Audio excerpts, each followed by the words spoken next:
At 0615 on July 30th, 1943, Staff Sergeant Michael Arooth pulled himself into the cramped tail position of a B-17 bomber known as Tondelayo, sitting on the runway at RAF Kimbolton.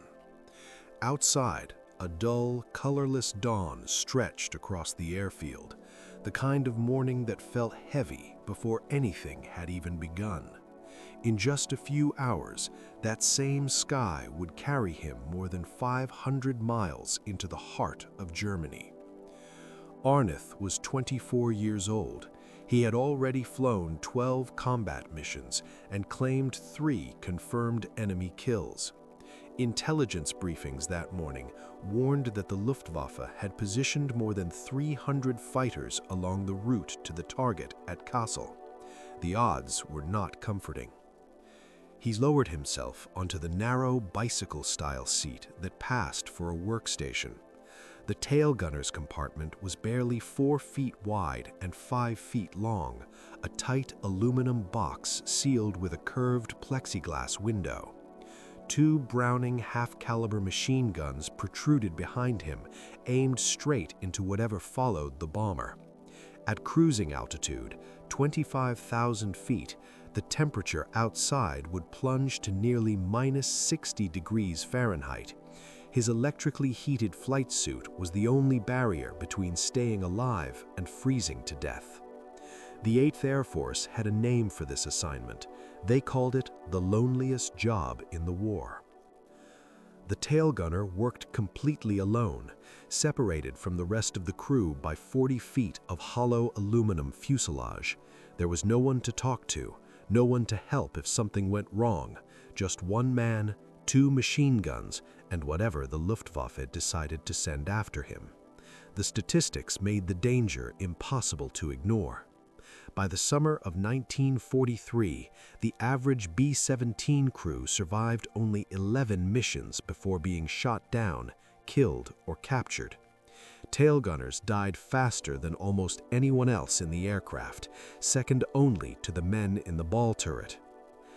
German fighter pilots favored attacks from directly behind. The tail position absorbed the first bullets every time. By July, the 379th Bombardment Group had already lost 9 aircraft in just 2 months of combat operations. 90 men were gone. The reason was simple geometry. German pilots understood that approaching from the rear gave them the longest possible firing window. A Messerschmitt Bf-190, closing at roughly 350 miles per hour from the 6 o'clock position, had nearly 10 full seconds to aim and fire before overshooting the bomber. The tail gunner had those same 10 seconds to hit a target moving at combined closing speeds approaching 600 miles per hour. Most never even got the chance. The Focke-Wulf 190 made the situation even worse. It carried 2 20mm cannons and 2 13mm machine guns. A single burst could shatter the plexiglass enclosure, kill the gunner instantly, and cripple the tail controls. Once a bomber lost its tail defense, it became an easy kill. German fighters would simply circle back, line up again, and finish the job. Official Army Air Force's gunnery doctrine taught discipline above all else. Gunners were instructed to wait, conserve ammunition, and fire only when the enemy closed to under 300 yards. On paper, it made sense. In a classroom, the math worked.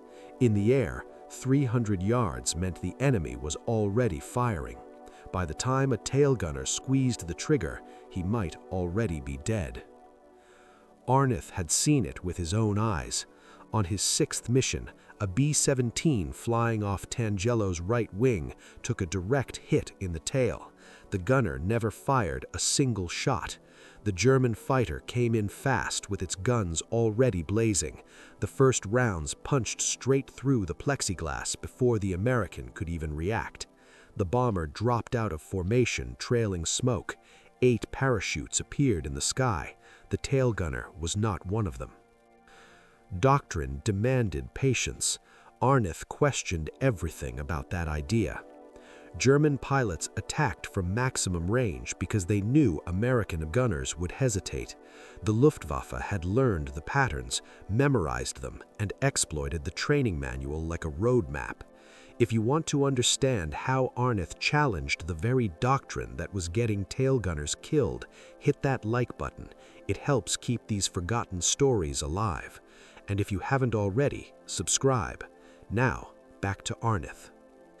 That morning, 186 B-17s lifted off from airfields across eastern England. 123 P-47 Thunderbolts would escort them part of the way, but fuel limitations meant the fighters would have to turn back over Belgium. The final 200 miles to Kassel would be flown alone. Arooth checked his ammunition belts, 400 rounds per gun, 800 rounds total. The manual said that was enough for a standard mission. Arooth had already decided the manual was wrong about just about everything else. By noon, he would find out whether he was right. The price of being wrong was a closed casket funeral and a telegram delivered to his family. The formation crossed the English Channel at 14,000 feet, still climbing. Through his plexiglass window, Arooth watched the water fade away beneath them as the white cliffs of Dover shrank into a thin, pale line on the horizon. Ahead waited occupied France, then Belgium, and finally the industrial heart of Nazi Germany. The 8th Air Force escorts held their positions around the bomber stream. Their presence meant temporary safety, but Arooth understood the arithmetic. Thunderbolts carried enough fuel for roughly 90 minutes of combat flight. The mission to Kassel would last 6 hours. For most of the journey, the bombers would be on their own. During his first missions, Arooth followed doctrine exactly. Wait for the fighter to close, aim carefully, fire short bursts, conserve ammunition. Gunnery instructors drilled it into every student.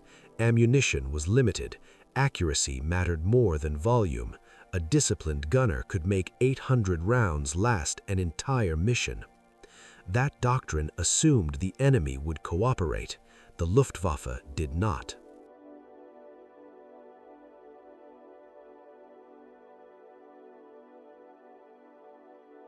Arooth opened fire at 700 yards. The tracers arced across the sky, falling short at first, then climbing steadily toward the lead fighter. The German pilot saw the streams of glowing rounds rising to meet him and immediately broke off the attack, rolling away and diving before he ever reached effective cannon range. His wingman followed without firing a shot. Neither fighter landed a single hit on Tondelayo. After landing, the crew chief confronted Arooth. The ammunition count showed that nearly 200 rounds had been expended in a single engagement. At that pace, he would run dry long before reaching targets deep inside Germany. Arooth calmly explained his reasoning. The crew chief listened, but remained unconvinced. Word spread quickly among the other tail gunners. Some called Arooth reckless. Firing at extreme range violated everything the Army Air Forces taught. Ammunition was precious. The manuals existed for a reason. According to critics, Arooth was gambling with his crew's lives. But Tondelayo kept coming home. Mission after mission, the bomber returned to RAF Kimballton with its crew intact. Other aircraft in the 527th Squadron were not so fortunate. By mid-July, 3 bombers from the unit had been shot down. 30 men were gone. Now, on July 30th, as the formation crossed into Belgium, Arooth watched the P-47 Thunderbolt escorts rock their wings in farewell and turn back toward England. Their fuel gauges left them no choice. The bombers pressed on alone. Somewhere ahead, hundreds of German fighters were waiting. Arooth would need every round he had. More importantly, he would need to stay alive long enough to use them. The first Messerschmitts appeared at 11:42. climbing from the southeast in tight groups of 4. Arooth counted 8, then 12, then stopped counting altogether. The sky behind Tondelayo filled with yellow noses and black crosses. The lead fighter rolled into an attack from the high 6 o'clock position, diving toward the bomber stream at nearly 400 miles per hour. Arooth tracked it through his gun sight, watching the wingspan grow larger with every second. At 800 yards, he squeezed both triggers. The twin Brownings roared, hurling long streams of tracers into the air. The first rounds vanished below the diving fighter. Arooth adjusted, walking the fire upward. At 600 yards, the tracers began to connect. Bright flashes erupted along the Messerschmitts' engine cowling. The pilot broke hard to the right, smoke trailing behind him. He never completed his firing pass. The fighter spiraled downward and disappeared into the cloud layer below. Arooth didn't watch it fall. The second attacker was already closing, this one approaching lower, trying to slip beneath the arc of Arooth's guns. The angle was brutal, forcing him to depress the weapons almost to their mechanical limit. He fired anyway, sending a long burst toward the oncoming aircraft. The Focke-Wulf flinched, pulling up early and spraying his cannon shells harmlessly into empty sky above Tondelayo. The attacks didn't stop. For 47 minutes, wave after wave of German fighters slashed through the bomber formation, hunting stragglers and damaged aircraft. Arooth fired at everything that came within reach, burning through ammunition at nearly 3 times the recommended rate. His gun barrels glowed red from sustained fire. At 12:29, a Bf-109 approached directly from astern, flying straight and level. The pilot showed either remarkable courage or terrible judgment. Arooth centered the fighter in his gun sight and held the triggers down. The twin Brownings hammered continuously for 6 full seconds, dumping more than 100 rounds into the oncoming aircraft. The Messerschmitt came apart in mid-air. The engine tore free from the fuselage, the wings folded backward. What remained of the fighter tumbled past Tondelayo, close enough for Arooth to glimpse the empty cockpit. The pilot had either bailed out or been killed at the controls. 2 confirmed kills. His ammunition count dropped to 180 rounds. At 12:51, the formation reached Kassel and began its bombing run. For 11 long minutes, the bombers flew straight and level, unable to maneuver as the bombardiers lined up their targets. The Luftwaffe understood exactly what this meant. The fighters attacked with renewed fury. A Focke-Wulf 119 dove on Tondelayo from the 5 o'clock position. Arooth swung his guns and fired a short burst. The rounds struck the fighter near the wing root. The pilot kept coming. Cannon shells ripped through Tondelayo's tail section. Arooth felt the impacts before he felt the pain. Fragments from 20mm shells tore through the plexiglass, shredding his heated flight suit and burying themselves in his left arm and shoulder. His left gun jammed instantly. Hydraulic fluid sprayed across the cramped compartment. He kept firing with his right gun, one-handed, bleeding, fighting to stay conscious. He tracked the wounded Focke-Wulf as it pulled away. A final burst caught the fighter's tail assembly. The aircraft snapped into a violent roll and plunged toward the ground. His third kill of the mission. The intercom crackled with frantic voices. Someone asked about damage. Someone else warned of flak ahead. Arooth tried to respond, but his throat had gone dry. Blood pooled on the floor of the compartment, freezing almost instantly in the sub-zero air. 400 rounds expended, 63 remaining, 3 German fighters destroyed, and the mission was only half over. Tondelayo still had to fly 250 miles back to England through the same gauntlet of fighters that had nearly killed him on the way in. Arooth wrapped a scarf tightly around his wounded arm and waited. The return leg began at 13:04. Tondelayo turned west with 185 other bombers, leaving Kassel burning beneath a towering column of black smoke. Arooth stayed at his post, scanning the sky through blood-smeared plexiglass. The Luftwaffe was not finished. German fighters regrouped over Belgium, positioning themselves along the bomber stream's path back to the English Channel. Fresh aircraft replaced those lost or damaged earlier in the day. The second gauntlet promised to be as deadly as the first. What one made Tondelayo the safest B-17 in the 8th Air Force's arsenal did not die with him in September 1943. Michael Arooth had rewritten the rules of air warfare, and his challenge to established doctrine had set in motion a chain that would reshape the entire conflict. The 527th Squadron's gunnery officer reviewed the gun camera footage from Tondelayo's mission. The film showed Arooth's tracers reaching far beyond normal engagement ranges, disrupting attack runs before German pilots could establish stable firing solutions. Early fire forced enemy fighters to maneuver prematurely, degrading their accuracy and reducing hits on the bomber. By mid-August, 3 other tail gunners in the squadron had adopted variations of Arooth's approach. Their survival rates improved. The bombers they defended came home with noticeably less damage. The correlation was impossible to ignore. The 379th Group Commander received a preliminary report on September 1st.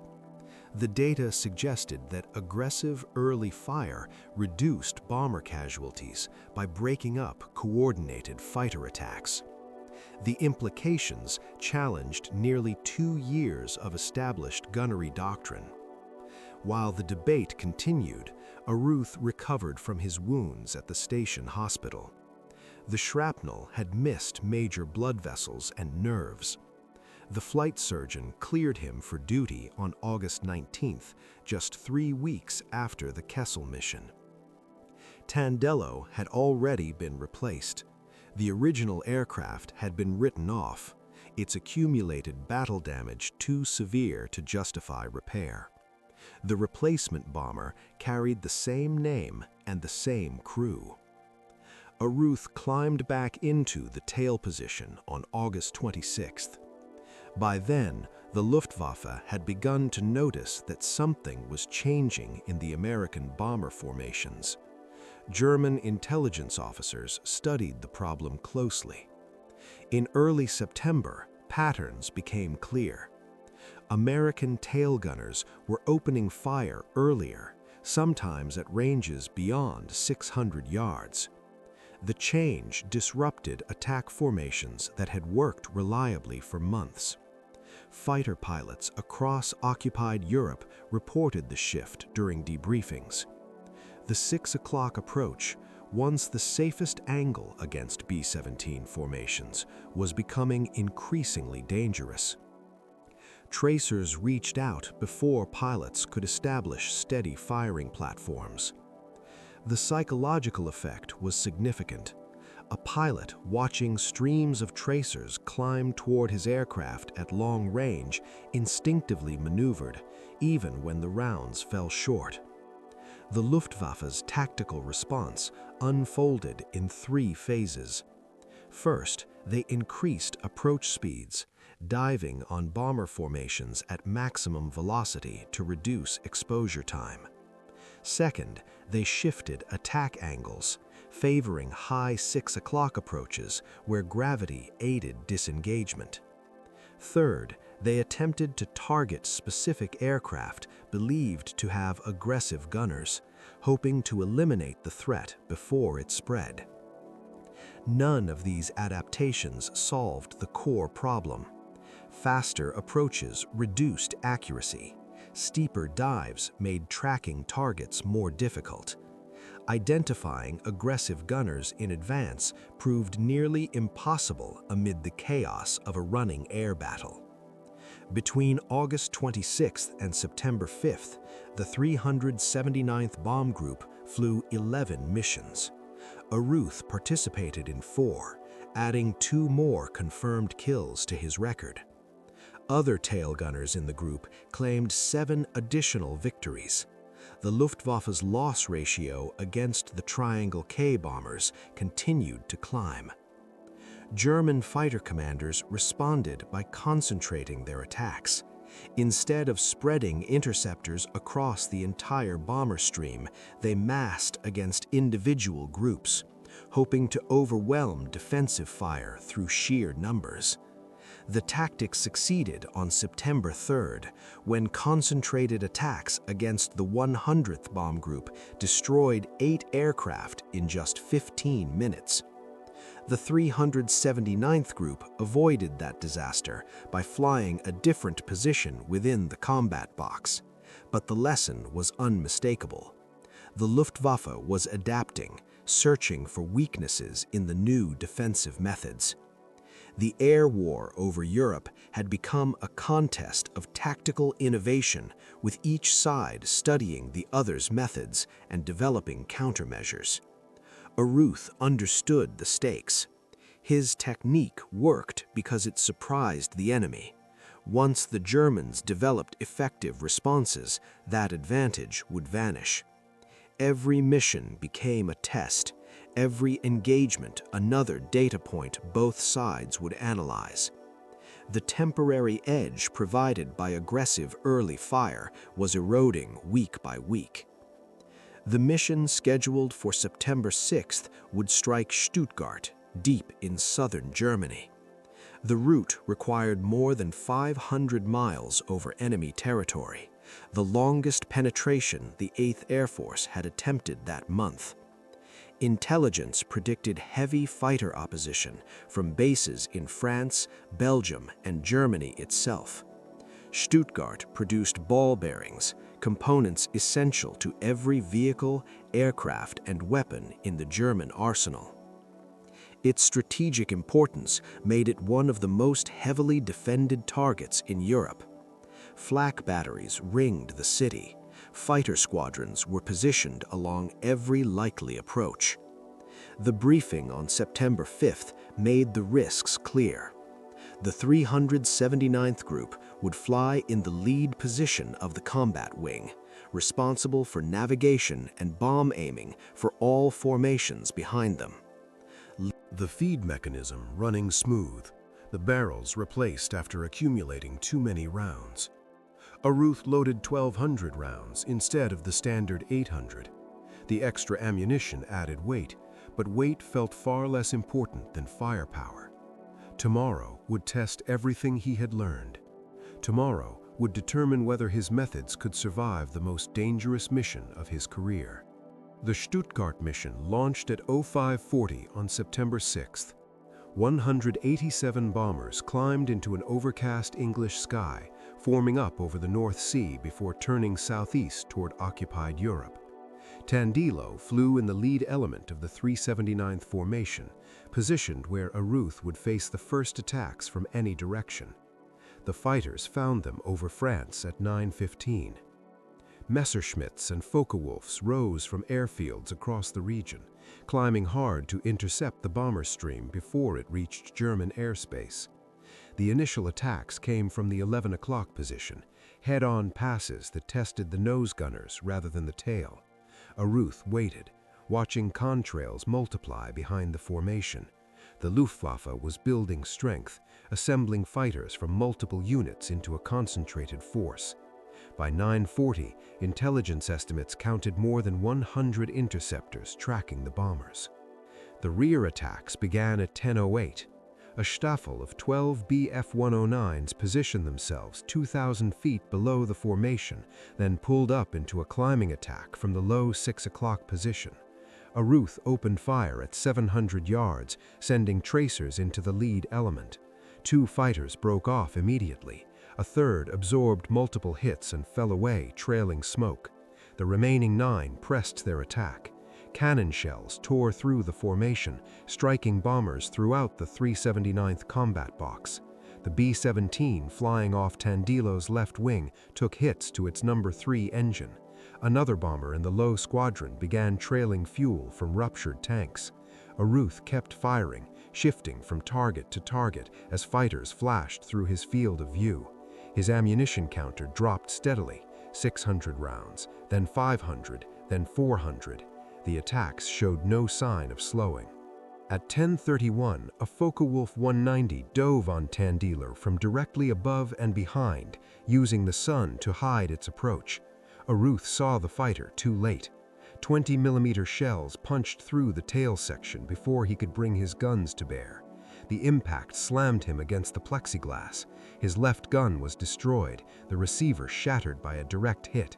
Fragments ripped through his flight suit, opening wounds across his arms and scalp. Blood poured down his face, partially blinding him. He kept firing with the right gun. The Focke-Wulf pulled up and rolled away, smoke trailing from hits scored during the dive. Arooth wiped blood from his eyes and searched for the next attacker. Tondelayo was dying. The fighter's cannon fire had severed hydraulic lines, damaged the tail controls, and punctured fuel tanks near the wing roots. The pilots fought to maintain altitude, but the bomber was losing its battle with gravity and aerodynamics. The formation reached Stuttgart at 11:04. Tondelayo held position just long enough to release its bombs over the target, then slipped out of formation as the damage overwhelmed the crew's ability to compensate. 2 engines were running rough, fuel levels were critical. Over eastern France, the pilots made the decision. Tondelayo would not reach England. The only option was a controlled ditching in the English Channel, where air-sea rescue units might reach them before hypothermia set in. Arooth stayed at his position as the bomber descended, scanning the sky for fighters that might pursue the crippled aircraft. None came. The Luftwaffe had other priorities, healthier bombers still flying in formation. Tondelayo struck the channel at 15:12, hitting the gray water at roughly 120 miles per hour. The fuselage broke apart on impact.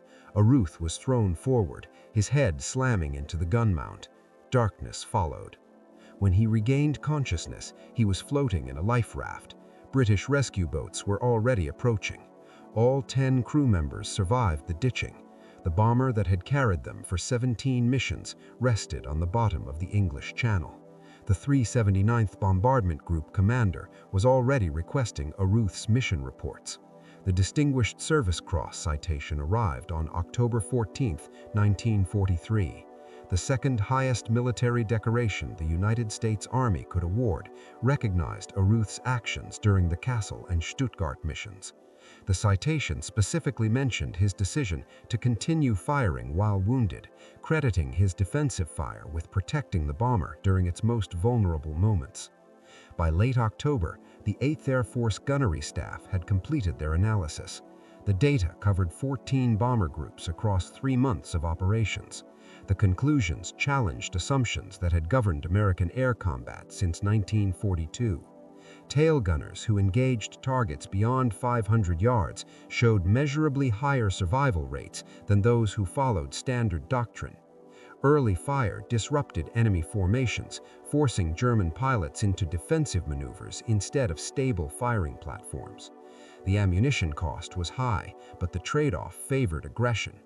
Brigadier General Frederick Anderson, responsible for operational planning within Bomber Command, reviewed the findings personally. The implications extended beyond individual aircraft.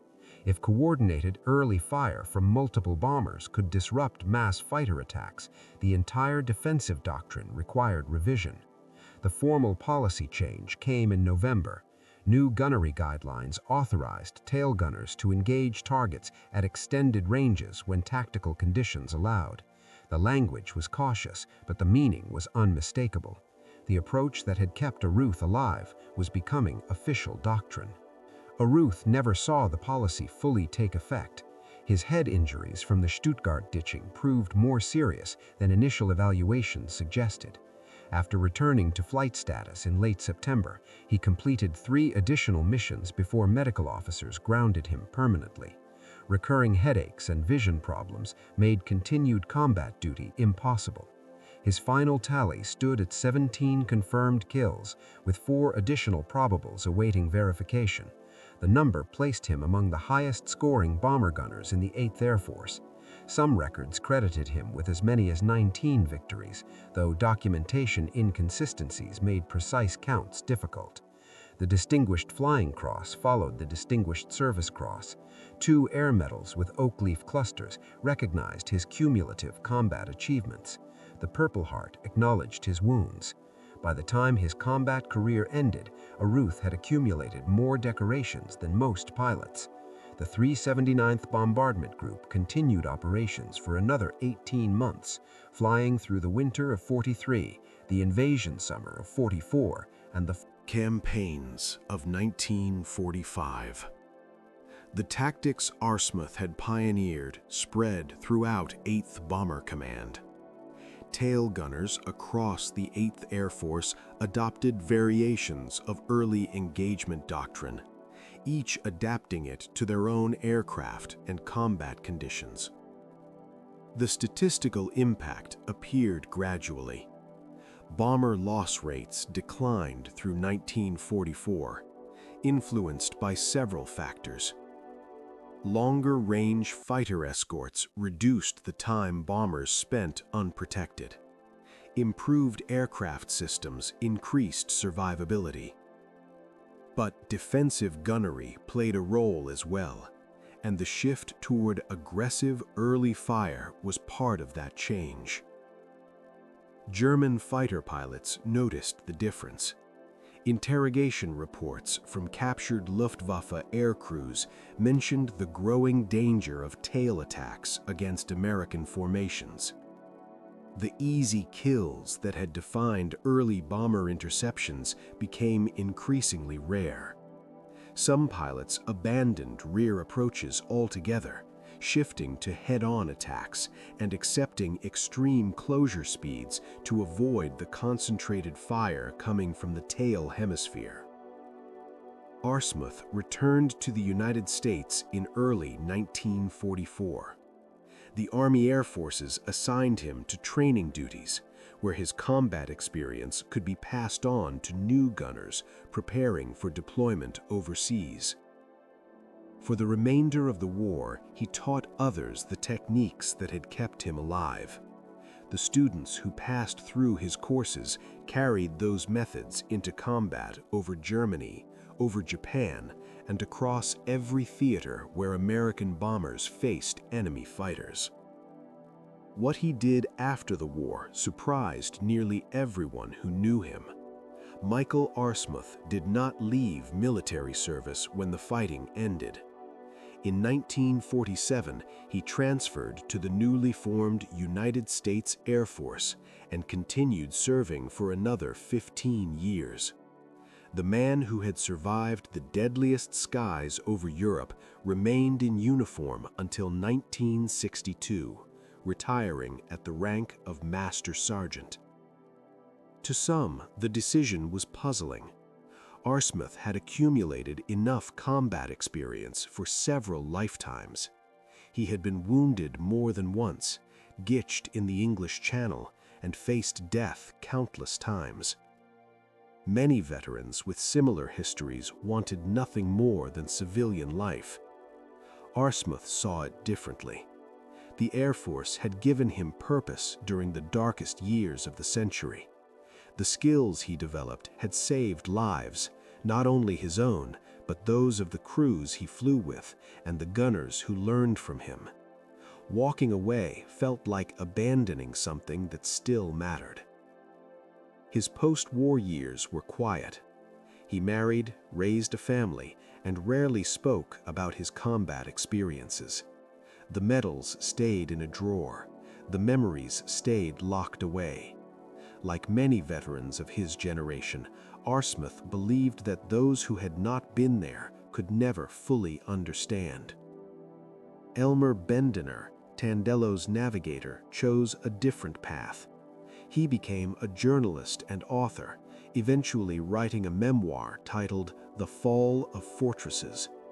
The book described the crew's experiences in vivid detail, preserving moments that might otherwise have been lost to history.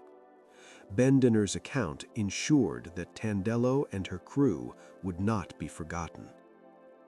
The 397th Bombardment Group held reunions for decades after the war. Veterans gathered to remember friends who never returned, to share stories their families had never heard, and to honor the young men they had once been. Arooth attended when his health allowed, reconnecting with survivors from those desperate months over Europe. His remains were laid to rest at the National Memorial Cemetery of Arizona on February 20, 1990.